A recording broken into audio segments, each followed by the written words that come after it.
Hey guys, King of Triumphs here. Today I'll be your judge, your jury, and your analyst, and today I bring to you this budget team for the Flying Cup. Now the reason why it's budget is because you don't need second moves. For this team, you just really need one move. It features Skarmory, Steel Wing, and Sky Attack, and I have Emolga, and with Discharge, and I have Aerodactyl with Ancient Power. You could use Rock Slide. I just do Ancient Power because 9 times out of 10 you're just going to shield anyways and pray for the boost. But I will be using my second move Emolga here. I'm not going to build another Emolga just for a single move because Emolga is pretty dang expensive if you already have one built. So during this shoutcast, I'll only be using one of Emolga's moves, and that's just Discharge. Because Discharge is all you really need. Unless you face something like a Gliscor, then it kind of really sucks. But again, this is a budget team. This is so you can get your sets done really, really quickly if you don't want to play Open Great League.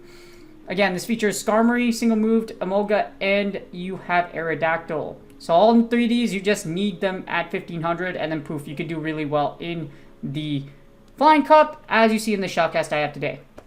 But before we get started, my therapist mental health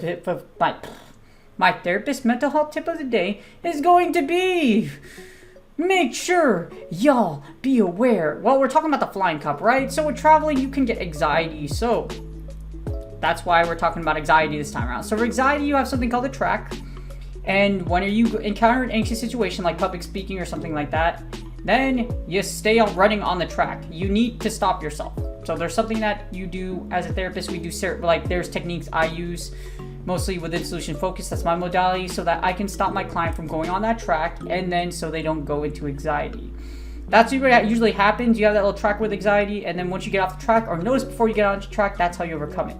Or as you get exposed to said danger, for example, like for traveling, or not for Go Battle, but for traveling. If you travel to a new country, for example, like Japan or whatnot, 9 times out of 10, the next time you travel again, you're going to be much more prepared and less anxious. Like for me, when I went to Taiwan, it was actually much harder because Taiwan, not many people speak, well, they speak English, but it's good to know a little bit. So, well, they do, but more generally, like, you just point to, like, hey, can I go to the station or something like that, and then they'll help you out. When I went to Japan, it was a different story. I was much more confident. So I was a lot more prepared. I knew the language. I knew taxis and everything. So that's how I got past my anxiety for traveling. I don't have much anxiety nowadays. I'm really excited. I know what to do. I know what to look out for. I know how to get prepared whenever I travel in another country. But that's just what anything with anxiety. With anxiety, find your feedback loop, your way to kind of get you off that feedback loop, or engage that anxiety. You have to engage that environment in order to get comfortable in it. For example, public speaking, which for social anxiety disorder, usually for public speaking, the more you practice in front of people, or the more you practice, the more confidence you build, and eventually you won't get anxious when you get towards that situation anymore. That's what me and one of my clients have been working on a lot. Public speaking, and with other things for their social anxiety, exposing them to that slow exposure, or using what they've worked with before and see how they coped with it, and they've actually done very, very well, which is really nice. So again, for anxiety, make sure y'all don't go on that feedback loop, and make sure you do engage and practice those things if you are anxious to. Give it a shot. Once you figure out that, hey, you're okay, then you might not be like, this actually happens with anxiety. You might actually stop fearing or being anxious about a whole lot of other things. So without further ado, this is my budget team. No double moves for the Flying Cup. Without further ado, let's get started. Alright, here are the battles. So, this is a budget team. For my Emolga, I'll just be using Discharge, like I mentioned. I was going to make a single move Emolga, but I'm not going to waste Stardust. I will waste Stardust on the Skarmory and the Aerodactyl just because I can trade them later. But as far as Emolga goes, Emolga's expensive. So, as you see for our first match, we get Altaria onto Skarmory. All I'm going to do here is pretend that I have Brave Bird. Here's the thing, your opponent doesn't know you don't have budget moves. So what we're going to do here is I'm literally just going to estimate, because I don't know how much energy exactly is Brave Bird with Steel Wing, but I'm just going to go a little over, and my game plan here is to break both of my opponent's shields. My guess is my opponent's probably going to commit both of their shields here because they don't want to lose a whole Altaria and lose alignment. So I can comfortably take 2 Sky Attacks here. I'm going to go a little over just so that they're prompted to shield the Brave Bird, or think it's a Brave Bird. So as you see, I go up and I just estimate, and then I go ahead and fire. This should be able to break the second shield. And a do! So I'm going to go ahead and just let Skarmory go. Now we have 2 closers. I have Aerodactyl. I'm going to send Aerodactyl in, and then I'm going to shield the first one. There's no reason to keep both shields at this point, but keeping an Emolga with shield would be ideal. All we're going to do is go ahead and farm down Altaria if they don't switch, and they switch into a Skarmory, and all I'm going to do is line up against Emolga, and all I have to do is I'm going to plan double up on discharge, and then that's GG's. I'm going to shield this one though. I don't want to take any more damage. Yeah, I could take in both shields, but there's no reason to keep all this energy. I'm going to queue up or go up to almost 100, and then I'm going to go ahead and just fire both discharges. I'm going to watch out for the sack though. We're going to take out this Skarmory, and then I'm just going to watch out and see if they might sack on the next one. But looking at my timer, the timer shouldn't be up.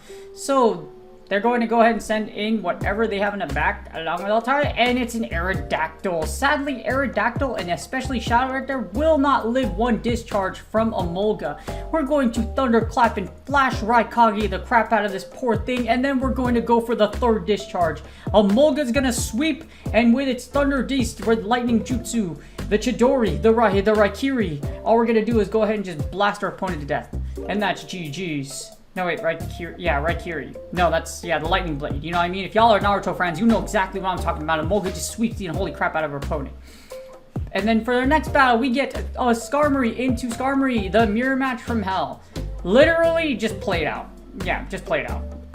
All I do is just play it out, and I can't tell if I got more than my opponent. I just try to get an extra Steel Wing through. They're probably going to Brave Bird me, though, but I'm going to just double up on Sky Attack. You can eat a Brave Bird comfortably here. I want my opponent to give up Switch. That's ideally what I want them to do, because here we go. We get the Brave Bird, and they give up Switch. All we're going to do is we're going to send in Aerodactyl, and we're just going to go ahead and just beat the unholy crap out of this poor Altaria. As you see here, I'm going to go a little over, but then I recognize, like, you're not going to make it. You're not going to take out an Altaria. So we're going to Ancient Power. This should break a shield, or this should go ahead and KO this Altaria. And it does. And we get the boost. We got the freaking boost, which is actually kind of bad because they get extra farm.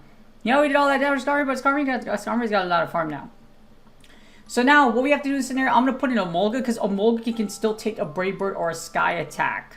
I'm going to shield one, though, because it's already late game, and I don't want Emolga to take too much damage. I do not know what my opponent's back row is.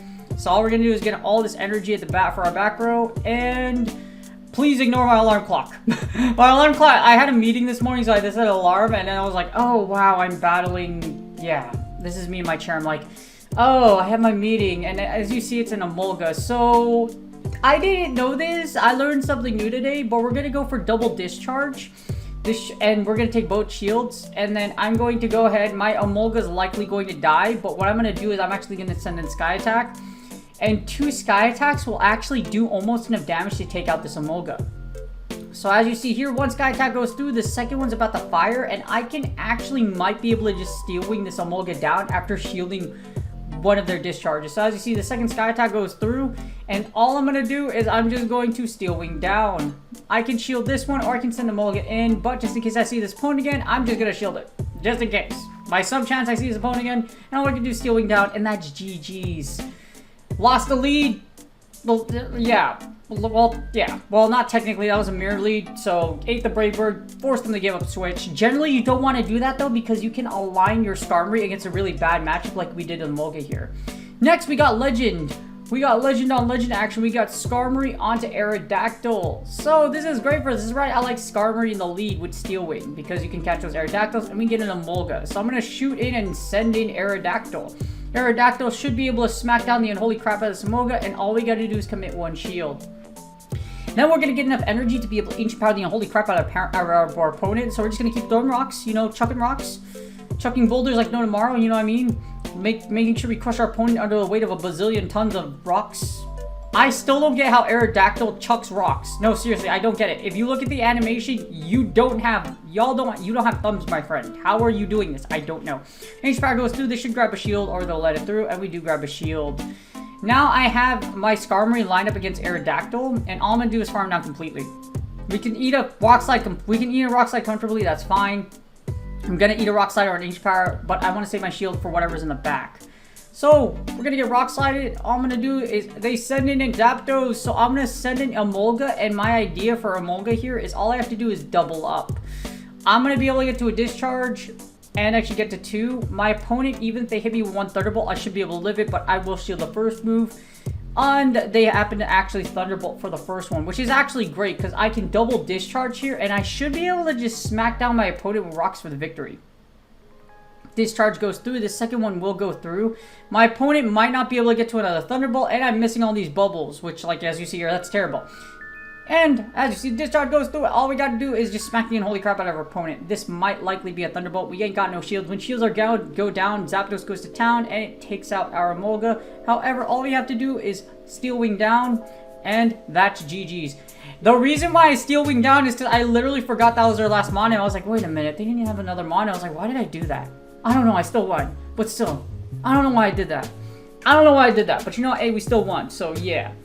Next, we got Skarmory onto Mantine, and this sucks because we lose this lead. I'm trying to switch into Emolga, but the game literally doesn't let me for 1 second. And we get an Aerodactyl, which is terrible because we can break 1 shield, but that means we're going to lose switch for sure. This is going to break 1 shield, however, and then we're going to go ahead and we are going to send in Wait Out Your Clock, and then send in Skarmory. The reason I'm waiting out the clock is because we know he got the Mantine on the back, so I want to be able to finesse my opponent as much as possible.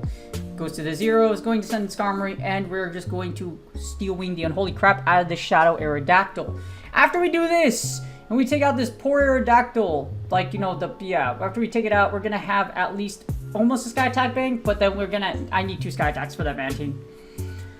As you see here, Mantine comes through. My idea is I want to do as much chip damage as possible so I can send in Aerodactyl to smack down this Mantine.